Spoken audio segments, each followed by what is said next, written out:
ak Mamadou Mouhamed Ndiaye. jërë ngeen jëf wax ju ñaaw ju nekk wax ju rëy ju nekk wax ju garaaw ju nekk dégg nañu ko ci tribunal bu Ndakaaru démb bi ñuy àtte Adji Sarr ak Ousmane Sonko xalaas l'observateur nañu salas bi Adji Sarr taxawee tribunal jano ak juge bi doon ko wax li ko jotale Ousmane Sonko lu nekk yéenekaay bi nee nañu dégg nañu ko fa ay finition ki démarrage ba ci escale moom Adji Sarr yéenekaay bi nee nañu wax na juge bi xeeti massage yañ doon def ca salon bii di salon Sweet Beauté la yéenekaay bi ne ci xëtamu njëkk ne démb ca tribunalum Ndakaaru bi ñuy déglu li xewoon mbir yi dafa meloon nañu nekk ci film porno film saay-saay film X Le Quotidien ne ko X la woon Adji Sarr def na ay révélation yu garaaw ca kanamu baar ba wax na xeeti massage yi ñu doon defal clients yi ca salon Sweet Beauté nee na am na massage bu ñu naan intégral tonifiant am massage bu ñu naan nuuru massage am massage 4 mai nga xam ne ñaari xale yu jigéen ñooy tim client bi di commencé am na massage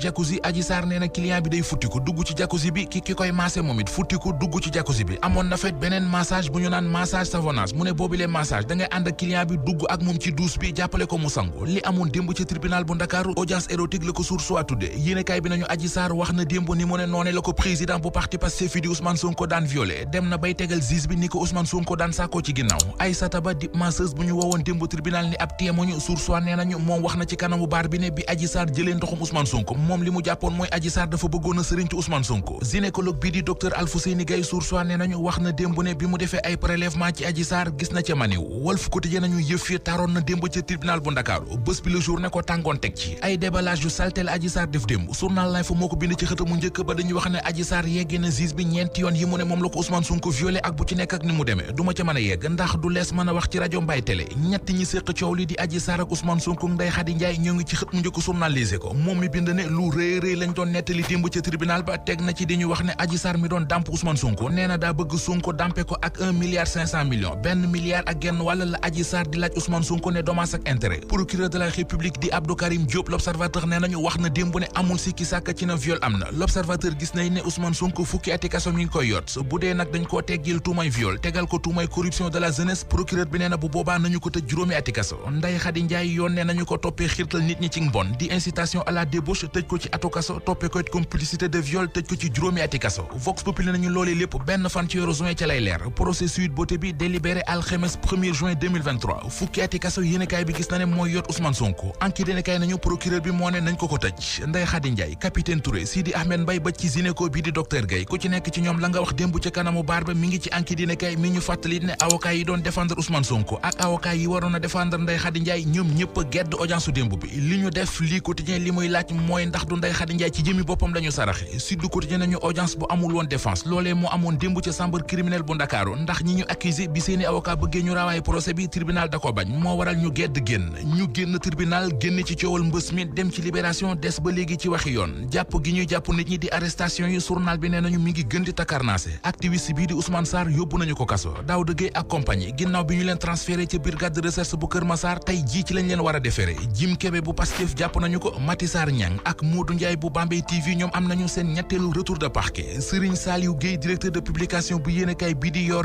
libération nee nañu ma nga ñu garde à vue ndax tuumay outrage à magistrat ak usurpation de fonction ndax amul carte de presse buy wane ne journaliste la